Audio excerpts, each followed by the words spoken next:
Setelah Wang Ling mengalahkan Jenderal Iblis Mo Lihai dengan metode abadi, keduanya menjalin hubungan yang tak lagi dilandasi permusuhan.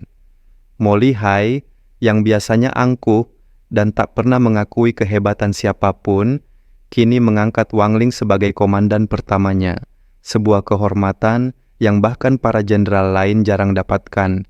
Namun Wang Ling tak memikirkan itu. Di dadanya hanya ada satu hal, Hao Pao. Ia melesat menembus langit, membawa tubuh Sisan menuju penjara kegelapan, tempat Hao Pao terakhir terlihat. Dari atas kota iblis yang berlapis kabut hitam, indera ilahinya menyapu setiap sudut penjara. Namun, kosong, tak ada jejak Hao Pao, seolah pria itu menghilang dari dunia. Wang Ling menghela napas panjang. Mustahil. Seseorang sekuat itu bukan tipe yang hilang tanpa meninggalkan tanda. Karena tak punya petunjuk lain, ia terbang menuju suku pemurnian jiwa. Di sana, seluruh anggota suku berlutut, mata mereka berbinar penuh harapan saat menyambut pemimpin mereka kembali. Di dalam lembah terdalam, Wang Ling membangunkan Sisan dengan sebuah mantra kuno. Begitu terbangun, Sisan langsung menangis bahagia.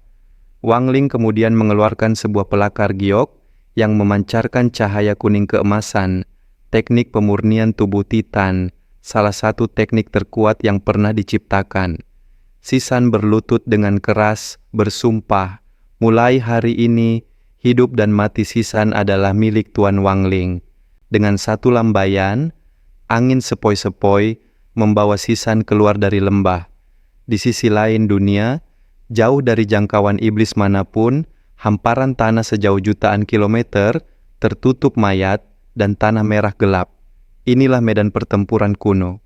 Di sana, Hao Pao duduk bersila dikelilingi 100 bendera jiwa, menyerap fragmen-fragmen jiwa dari jutaan mayat. Di sampingnya berdiri seorang lelaki tua misterius yang mengamatinya dengan sorot mata kelam. Orang tua itu mempelajari teknik Hao Pao, bukan karena belas kasih, tetapi demi kebangkitan Raja Iblis. Wang Ling, yang tak mengetahui tragedi ini, mempersiapkan keberangkatannya menuju kota iblis surgawi. Ia menarik kembali $1 miliar jiwa dari suku sebagai energi cadangan. Sisan hendak mengikuti, namun Wang Ling menolak. Ia tak ingin tragedi menimpa suku itu lagi. Kepada Ouyang Hua, ia berkata, "Mulai sekarang suku ini tidak perlu bersembunyi lagi. Bangunlah, berkembanglah. Ketika aku kembali, aku ingin melihat 1 juta anggota suku." Perintah itu seperti bara api yang menyala. Suku pemurnian jiwa resmi bangkit. Tingkat kultivasi mereka melonjak hingga menyentuh ranah kerajaan tingkat 7.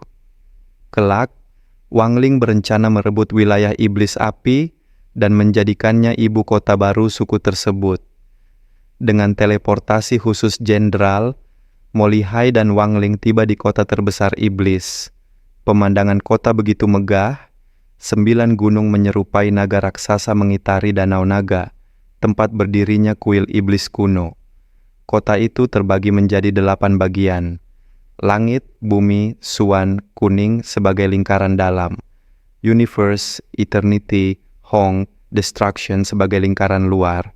Formasi teleportasi ke-14 khusus untuk para jenderal iblis, sehingga kedatangan Mo Lihai dan Wang Ling langsung menarik perhatian para penjaga. Saat Mo Lihai mengantar Wang Ling menuju kediamannya, 19 prajurit berkuda datang memberi hormat. Namun tak lama kemudian, 10 kuda perang lain menyerbu.